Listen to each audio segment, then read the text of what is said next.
At 13 years old, I learned two things that would stay with me for the rest of my life. First, that people don't always mean it when they say they love you. And second, that when someone shows you who they really are, believe them. My name's Caleb. I'm 31 now, and this story still feels like it happened yesterday. Like I can still smell the gasoline from that pitiful roadside station and hear the crunch of gravel under my shoes as I walked into the unknown. What kind of parents abandon their child at a gas station and just drive off like it's the most normal thing in the world? Mine did. And now, almost 2 decades later, they've suddenly reached out to me. Like nothing happened. Like they didn't completely destroy the very idea of family for me. But I'm getting ahead of myself. Let me take you back to where it all started. Back to the year everything cracked wide open. I was born to two people who really shouldn't have been parents. My dad, Jerry, was a gruff, bitter man who never missed a chance to tell the world how much smarter and stronger he was than everyone else. He had this warped idea of what it meant to be a real man, and anything outside of that narrow definition was weakness. He grew up poor, clawed his way into a middle-class job at some regional distribution company, and treated that paycheck like a badge of honor. He expected everything to be earned through blood, sweat, and tears, but only on his terms. My mom, Lorraine, was different. Cold, but in a quiet way. She always kept up appearances. Always the friendly neighbor. Always smiling at church.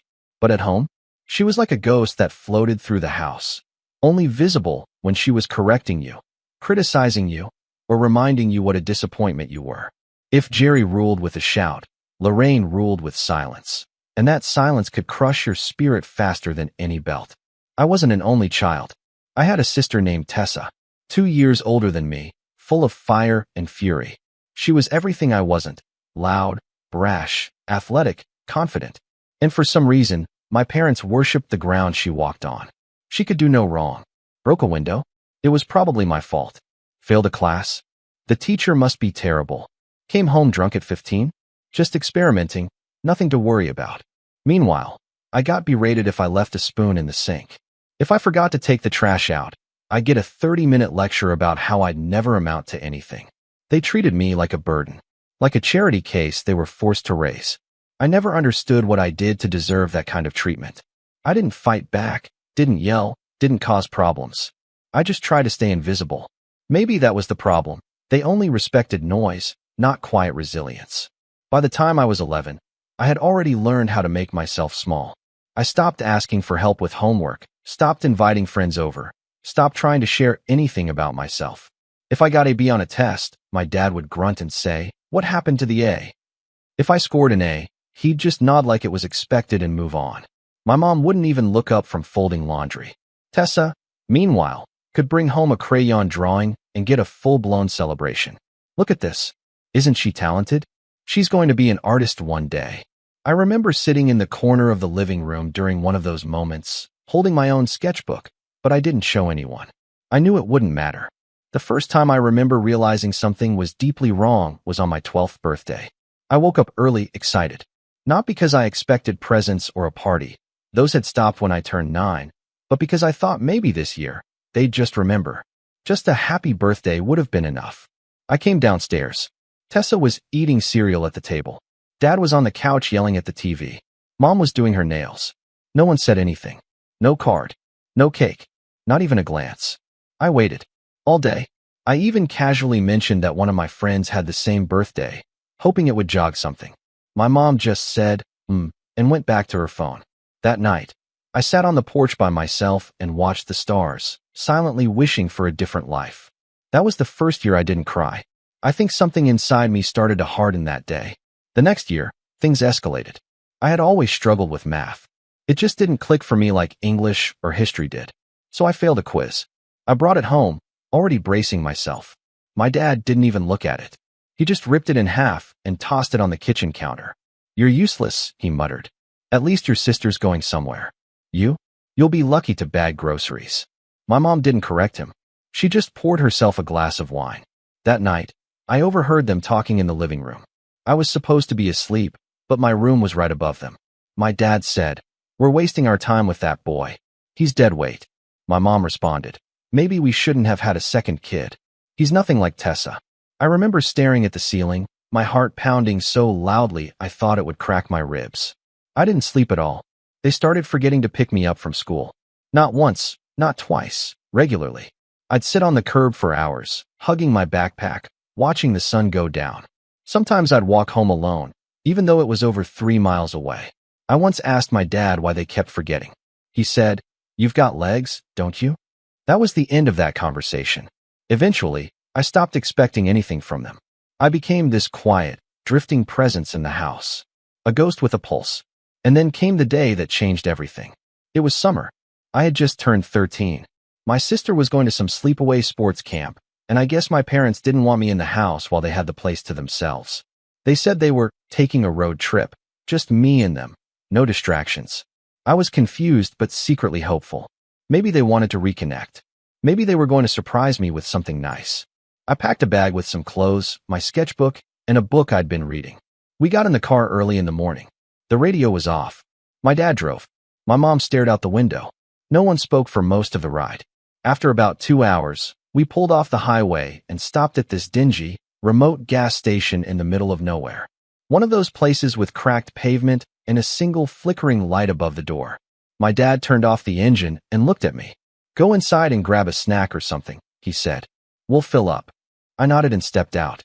As soon as the door closed behind me and I walked into the little store, I felt something in my chest, a weird tightness. I looked through the dusty shelves and picked out a granola bar. When I came back outside, the car was gone. Just gone. No note. No call. Nothing. At first, I thought maybe they pulled around the back, playing some twisted joke. I checked the sides of the building. Nothing. I waited. 5 minutes. 10. An hour. The sun started to dip.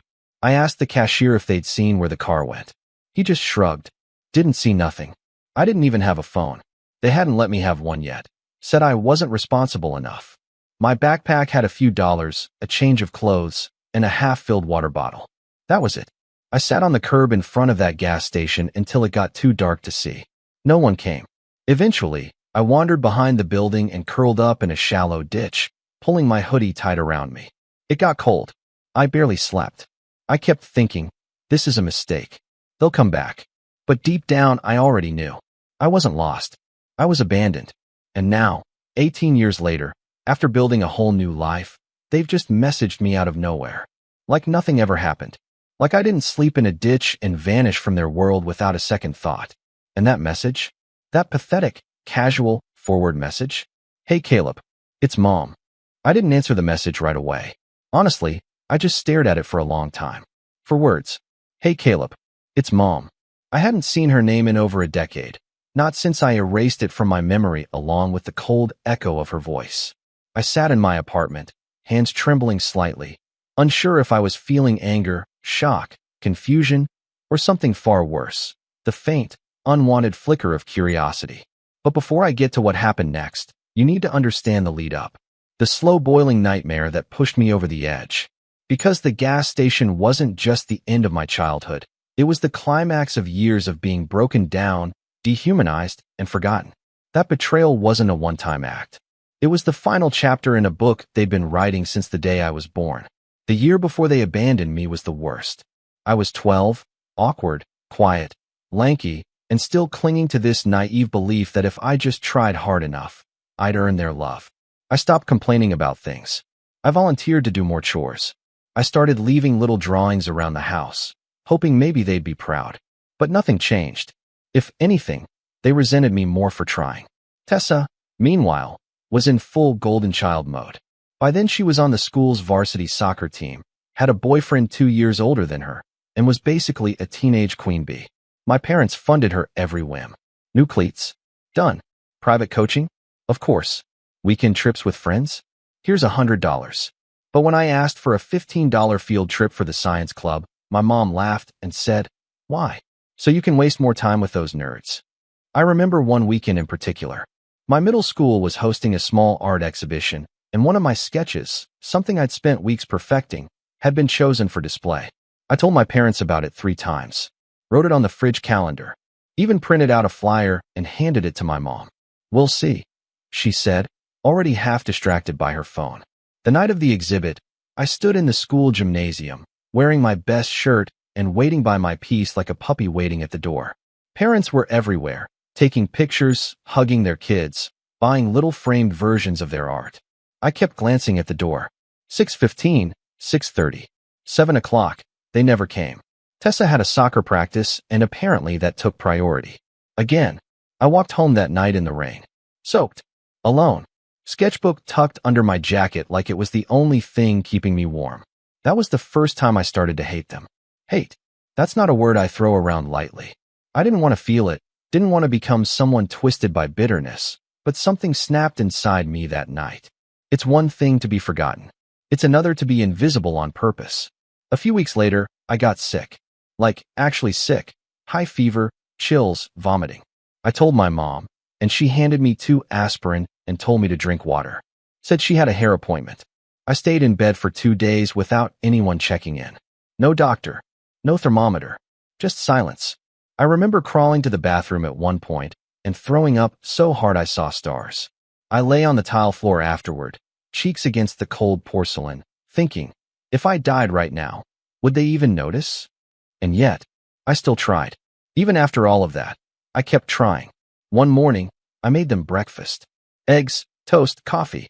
I got up early, followed a recipe I found in an old book from the library. I thought maybe a small act would spark something. They came downstairs. My dad glanced at the table, grunted, "What's this supposed to be?" My mom sniffed the coffee, wrinkled her nose, and said, "This tastes burnt." They didn't eat. Tessa came down, grabbed a Pop-Tart, and said, "God, Caleb, trying to poison us or something?" Then they left. That was the morning I stopped trying. I withdrew completely, went numb, did what I had to do to survive, but stopped talking unless I had to. My teachers noticed, but whenever they called home, my parents spun some lie about me being difficult, sensitive, or not putting in the effort. I once overheard my mom on the phone with a teacher saying, "We've tried everything. He's just broken." Broken. That word haunted me. And then came the betrayal. The one that still makes my stomach twist when I think about it. It started with a lie, one of Tessa's. She had taken my dad's car for a joyride one night. She didn't even have her license yet. Snuck out with her boyfriend, drove around town, and hit a mailbox. She panicked, came home, and parked the car like nothing happened.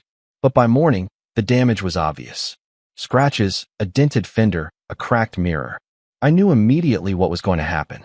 And sure enough, that afternoon, I was sitting on the couch reading when my dad stormed in.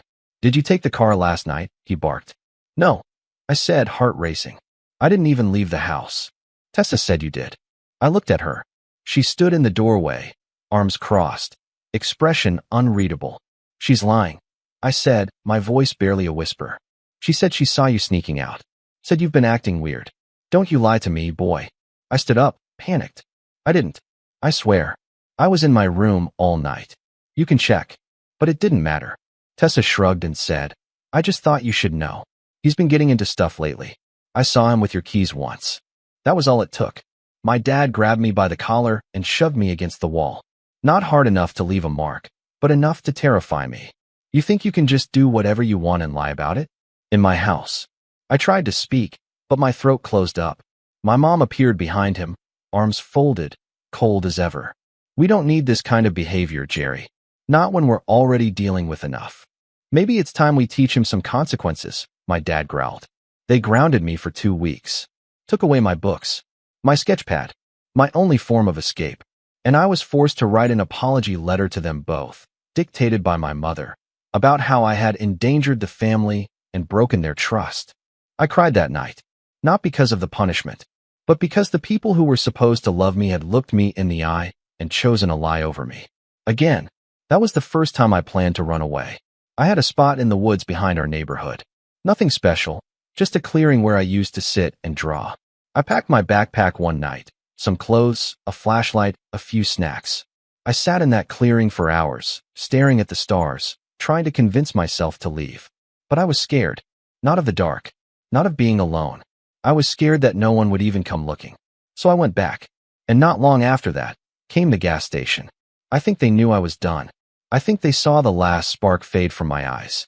Maybe they didn't want to deal with the husk they'd created. Maybe they thought they were cutting their losses. They dropped me off like a broken appliance. And drove away. No note. No goodbye, no explanation. Just the sound of gravel under tires, fading into the distance. And now, 18 years later, after silence, after pain, after disappearing completely from my life, my mom sends me a message. Hey Caleb, it's Mom. Just like that. Like she's texting a friend she hasn't seen in a while. No apology. No acknowledgement. Just casual entitlement. Like the past never happened. Like she expected me to open the door and let them walk right back into my life. I didn't reply. Not yet. But I couldn't stop thinking about it. Why now? What do they want? And more importantly, what do I do next? When I say I vanished after that gas station, I mean it. No police reports. No search parties. No news coverage. No tearful mother sobbing on the evening news, begging her missing son to come home. Because no one was looking for me. I wasn't kidnapped. I was discarded. Tossed out like an old phone that didn't work anymore. If someone had come across me back then, scrawny, dazed, sitting on the curb outside a grimy gas station with nothing but a backpack and a granola bar, they probably would have assumed I ran away. But I didn't. I was pushed. That first night, I didn't sleep. The ditch behind the gas station had tall grass and cigarette butts, and I curled up there because it was the only place out of sight. I didn't cry. I didn't scream. I just lay there, staring at the moon, my arms wrapped around my backpack like it could shield me from the world. I kept replaying it in my head. Every second from the car ride, every glance, every word, every silence. The worst part?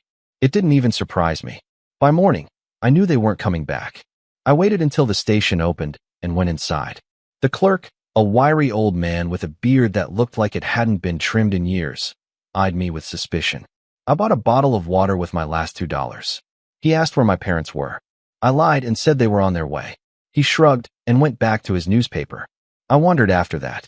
For a while, I just walked. I had no plan, no destination, just one foot in front of the other. Sometimes I'd find a park and sleep under the slide. Sometimes I'd dig through dumpsters behind grocery stores for bruised fruit or stale bread. I learned to look for churches. They had water fountains and sometimes snacks after services. I showered in public restrooms. Used my hoodie as a pillow. I was 13 and utterly alone. I thought I'd die that way. But life's funny. Sometimes, when everything is stripped away, when you're standing at the edge of nothing, something strange and fragile grows inside you. Hope. It came in tiny moments at first. A woman at a bus stop who handed me half a sandwich and didn't ask questions. A librarian who let me sit in the back and read for hours without shooing me away. A janitor who let me sleep in the school gym bleachers during a thunderstorm. These weren't grand gestures. No one tried to save me, but they reminded me that kindness still existed. Eventually, I found myself in a small town about 40 miles from where I'd been left. It was quiet, surrounded by fields, the kind of place where everyone knew everyone. I stuck to the alleys and side streets, but one day, I caught the attention of a man named Don. Don ran a mechanic shop. Big guy, oil-stained hands, always chewing sunflower seeds. He caught me digging through the dumpster behind his place. I froze, expecting him to yell or call the cops. Instead, he tilted his head and said, "You hungry, kid?" I nodded. He didn't ask anything else. Just handed me a half-eaten hoagie and a bottle of orange soda. I sat behind the shop and ate like I hadn't tasted food in weeks. When I finished, he came back out and said, "You got somewhere to be?" I shook my head. "All right," he said. "You sweep the shop, you eat lunch here. Deal."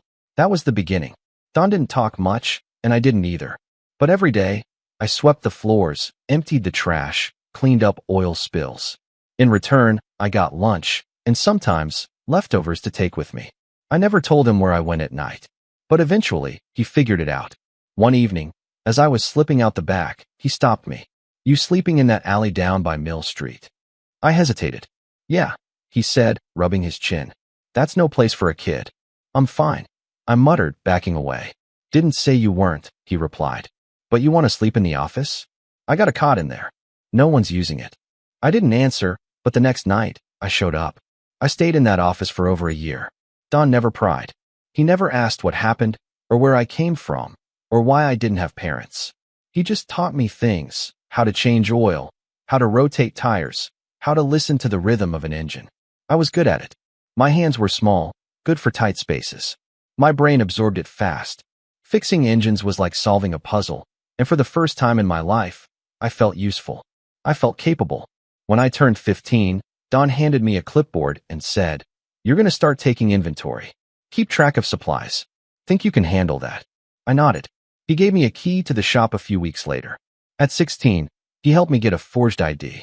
Nothing fancy, just enough to make it easier to get by, to buy food, to avoid questions. He knew someone who knew someone. I didn't ask. By 17, I was running the place when he took the day off. But more than the work, more than the meals, more than the roof, Don gave me something I hadn't had in years. Trust. He didn't coddle me, didn't treat me like a charity case. He just saw me, and that was enough. Eventually, I got my GED. The local community center offered night classes, and Don covered the fee without telling me. Just slipped the receipt into my toolbox one morning. I remember holding that piece of paper, heart pounding, realizing that someone believed I was worth investing in. From there, I applied to a small vocational school, learned advanced mechanics, a bit of business. By 20, I was managing Don's shop full-time. He was getting older, his hands starting to shake, and one day, he just handed me the keys. "Place is yours if you want it," he said. "I've seen the way you run it. Better than I ever did." I stood there stunned. "You're giving it to me?" "Not giving," he said. "You earned it." He wouldn't take money. Said his kids had their lives, and the shop needed someone who loved it. Someone who understood what it meant to start from nothing. So I took it, rebranded it. Second Chance Auto. Because that's what it was, for me, and for anyone else who walked through the doors needing a hand. I started hiring teens who'd been in the system.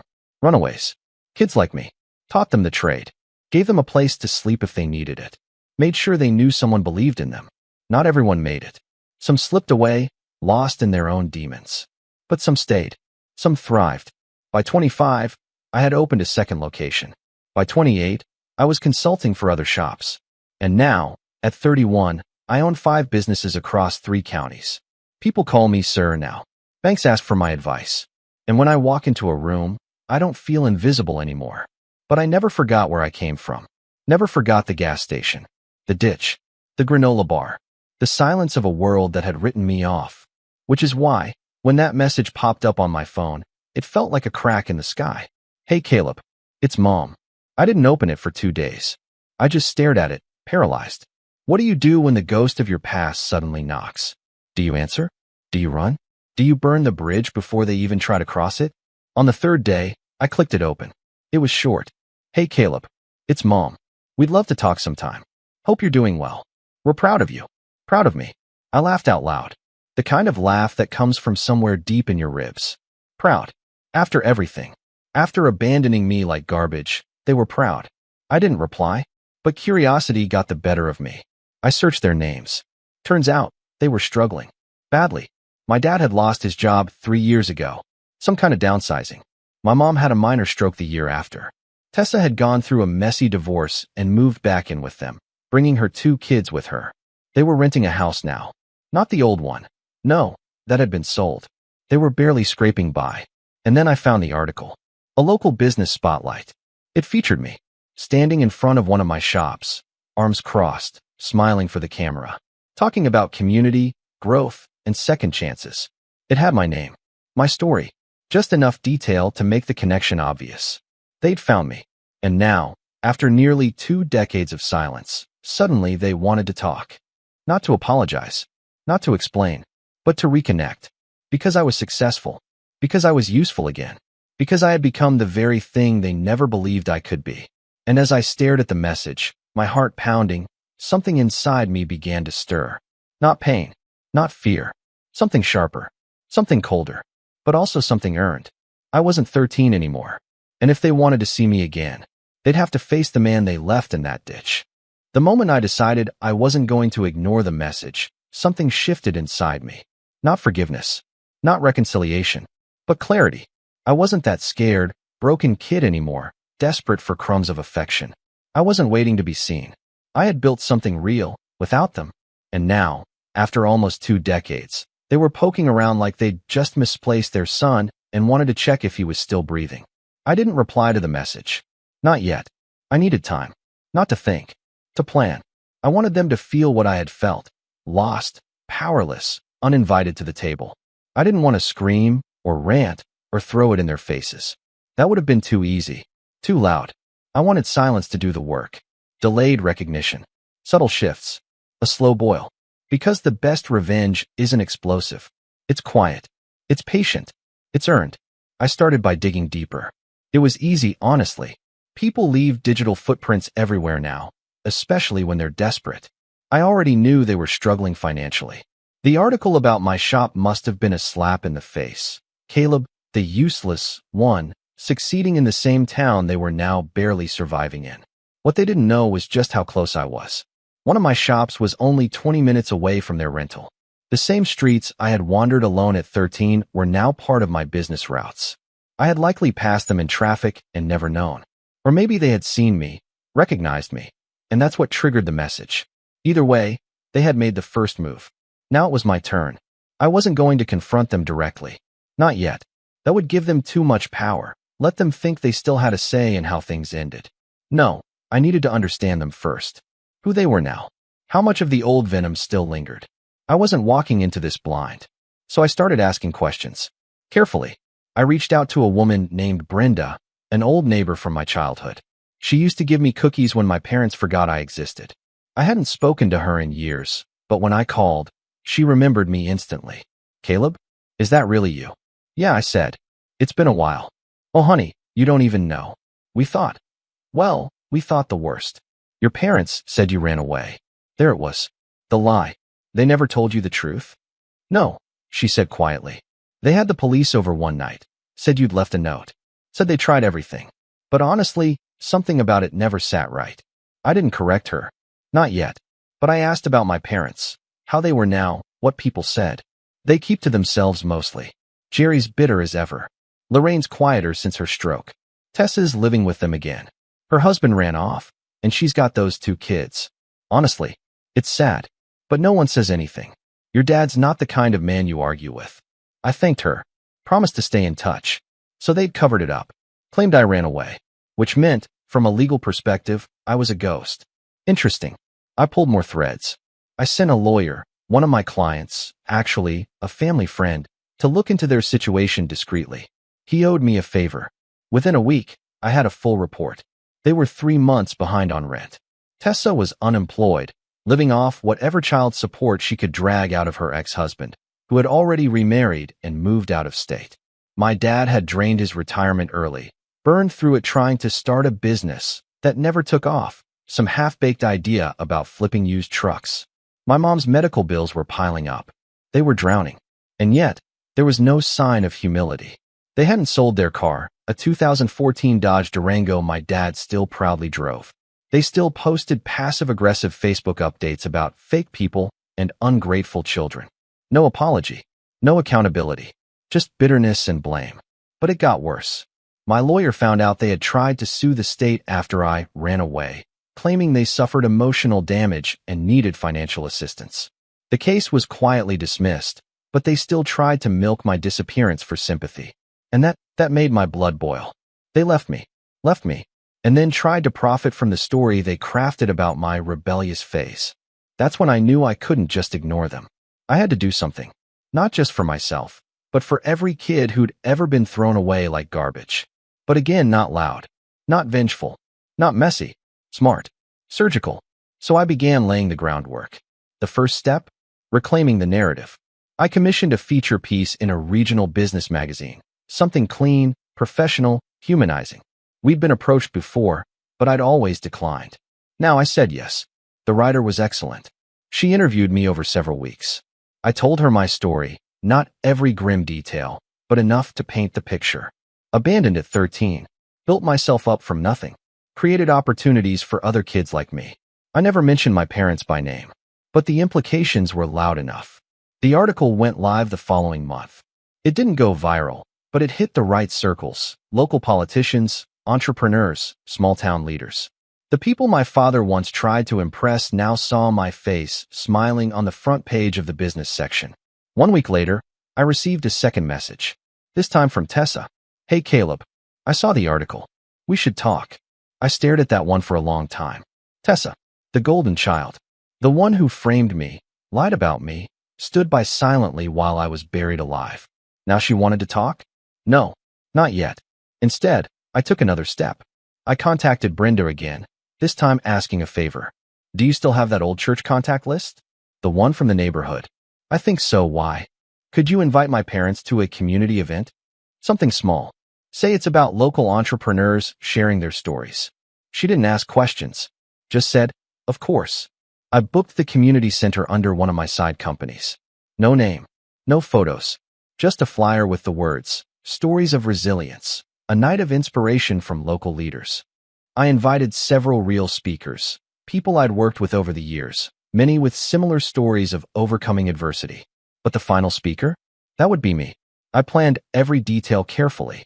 The lighting, the seating chart, the timing. I made sure my parents would be seated near the front, just close enough to see me clearly, and far enough that they couldn't reach the exit without making a scene. But before that night came, I needed more. I wanted to know what kind of people they truly were now, whether they carried even a shred of remorse. So I created a burner phone and sent a message to Tessa's number. Hi, this is Caleb.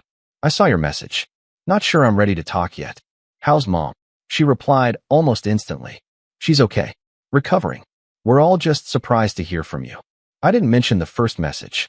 Let her think I was finally caving. I read that article, she said in a follow-up. You didn't mention us. I thought that was weird. Weird. That word stuck with me. Not cruel. Not tragic. Not painful. Just weird. As if they were characters cut from a script. Baffled, they didn't make the final cut. I kept things private, I replied. Didn't want to cause trouble. Still, it would have been nice to be included. We've all changed, you know. I almost laughed. We should meet, she wrote. Maybe grab lunch. I said I'd think about it. I didn't plan on lunch. I planned on a stage, a spotlight, and the truth. I spent the next week finalizing my speech. It wasn't angry. It wasn't bitter. It was honest. I walked through my story, not with blame, but with quiet power. I painted the image of a boy discarded, alone, and reborn through grit, kindness, and the rare mercy of strangers. I spoke about the people who helped me, not with blood, but with action. I spoke of Dawn, of the kids I now mentored, of the life I had built brick by brick. And then, I spoke of them, not by name, just as shadows, the ones who left me, and the ones who would watch me from the front row. I timed everything perfectly. The community event sold out. Small-town curiosity is powerful. I stood backstage, heart steady, suit pressed, speech in hand. Then the coordinator walked up to me, headset crackling. Your guests are here, she whispered. I peeked through the curtain, and there they were. Jerry, Lorraine, Tessa, all three sitting in the second row, eyes scanning the room. Tessa wore a forced smile. My mom looked older, thinner, her hair grayer than I remembered. My dad looked the same, rigid, bitter, jaw set like stone.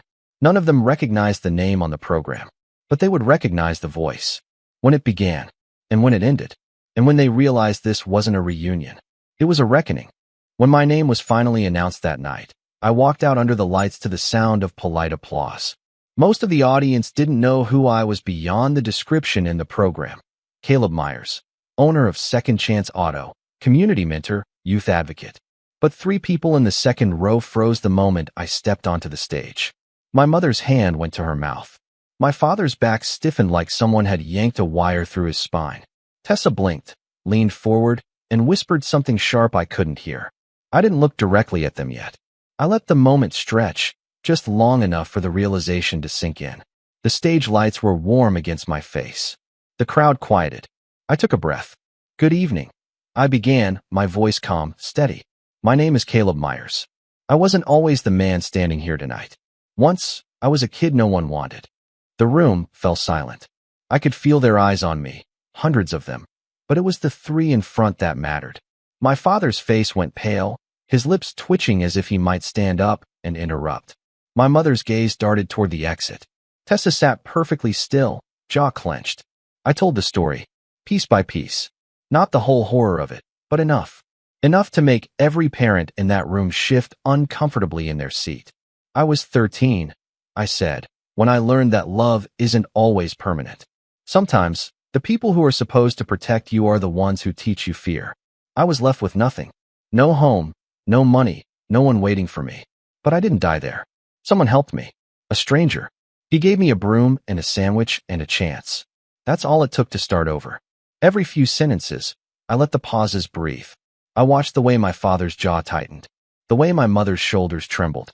The crowd hung on every word. When I first opened my shop, I continued. I called it second chance because that's what saved me. Not a handout, but a door left open. Now I make sure other kids like me find one too. Applause rippled softly through the hall. A few people even stood. My mother's eyes glistened. My father kept his hands folded, expression locked in stone. Tessa was whispering something urgently into her phone. I smiled politely. Thank you, I said, lowering the microphone. That's my story. But I'd like to dedicate this to the families who take in kids they didn't make, but choose to love anyway. That last line was deliberate, a dagger hidden in silk. The audience clapped again, unaware of the quiet war happening in the second row. Afterward, I lingered near the stage as people came up to shake my hand. Dozens of faces, smiling, grateful, inspired. And then, through the small crowd, I saw them approach. Jerry first, always leading, always pretending to be in control. He waited until no one else was around, then stepped forward. So, you're alive, he said flatly, as if we were picking up a conversation from last week. I studied him for a moment. He'd aged hard. His hair was thinner, his hands trembled slightly, but that same arrogance still clung to him like grease. My mother hovered behind him, her face drawn and tired. Tessa stood with her arms folded, defensive but uncertain. Been a long time, I said quietly. My dad gave a humorless laugh. You could have told us you were okay. You could have made sure I was. He flinched at that, just a flicker, but I saw it. My mother tried to smile. We made mistakes, Caleb. We were scared. We didn't know what to do when you ran off.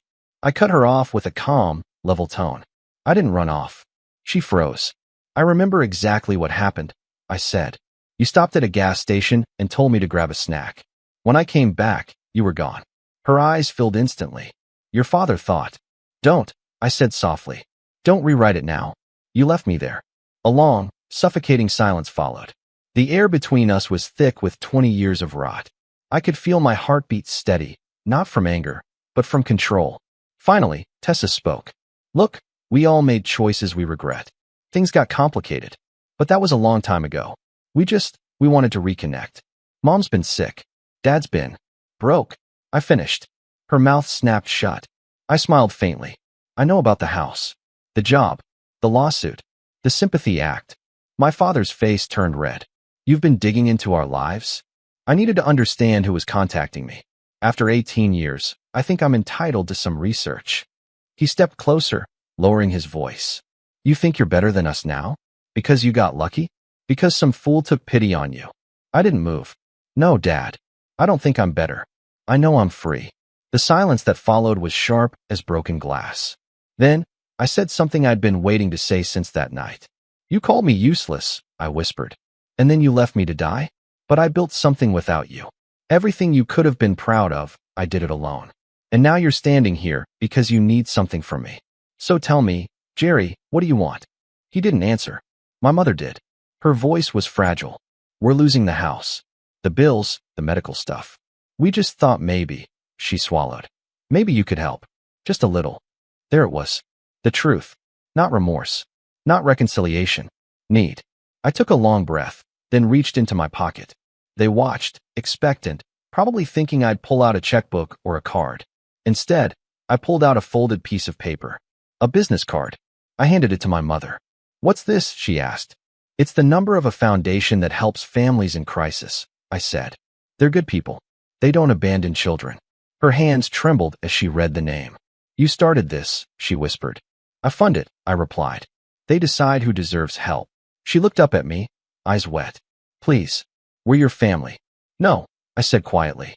You're my origin story, not my family. Tessa's composure cracked. You can't seriously think this fixes anything. You humiliated us out there. People are going to know. I met her gaze. Good. Maybe they'll finally know who you really are. She took a step forward, pointing a shaking finger. You think you're punishing us, but you're just showing everyone how heartless you've become. I smiled faintly. Heartless? No, just precise. Then I turned to my father, who hadn't moved an inch. You once said I'd be lucky to bag groceries. You were wrong. I'm the one who signs the paychecks now. Maybe one day, if you're honest, I'll hire you to sweep the floor. Call it closure. He didn't speak, didn't blink. His mouth opened once, then shut again. The look in his eyes wasn't anger anymore. It was fear, an emotion I'd never seen in him before. The power dynamic had shifted so completely that even he didn't know how to respond. I left them there, just turned and walked away, out the side door into the cool night air. Every breath felt lighter. But revenge, I've learned, isn't a single act. It's a ripple. The next morning, the event hit social media. Photos, quotes, a few short clips of my speech. People began connecting the dots on their own, small-town gossip spreading faster than gasoline on dry pavement. It wasn't me who told the story. It was the whispers. Wasn't that his parents in the front row? Didn't they say he ran away? I heard they left him behind somewhere. By the end of the week, my family's reputation was gone. My father's old buddies stopped taking his calls. My mother's church friends quietly distanced themselves. And Tessa? Her ex-husband filed for full custody, citing her emotional instability. Apparently, someone had sent him the recording of her outburst at the event. I didn't send it, but I didn't need to. Truth has a way of finding the surface. They tried to contact me again, of course. Dozens of calls, emails, even letters. All of them said the same things. We're sorry. We were scared. We didn't mean to. Family should forgive. I never responded. But one day, about a month later, a letter came from my mother. Not printed, but handwritten, the shaky script of an old woman. She didn't ask for money. Didn't make excuses. She just wrote one line that stopped me cold. I still see your empty seat at the table. I sat there for a long time, the paper trembling in my hand. And for the first time in years, I felt something that wasn't anger. Not forgiveness, exactly. Just distance. The realization that I didn't need to hate them anymore, because they'd already built their own prison. They had to live in the house of their own choices. I folded the letter and placed it in a small box I keep under my desk. Inside that box is the first wrench Don ever gave me, my old sketchbook from when I was 12, and a photograph of the first shop I opened. It's my reminder that everything I needed, I built. And everything they destroyed, I rebuilt better. A few months later, I returned to that same gas station. The one where it all began. It was run down now, half the pumps taped off, the sign rusted. I stood there in the parking lot, hands in my pockets, listening to the hum of distant cars. I remembered the boy who waited for a car that never came back. Then I smiled. Because he didn't die there. He just changed. I placed a folded 20 on the counter for the clerk, a small kindness for whoever came next, and walked back to my car. As I started the engine, I caught my reflection in the mirror. Not a victim. Not an orphan. A man who built his own family out of ashes. And for the first time, I said it out loud, soft but certain. I made it. Then I drove away, leaving the past exactly where it belonged. In the rearview mirror.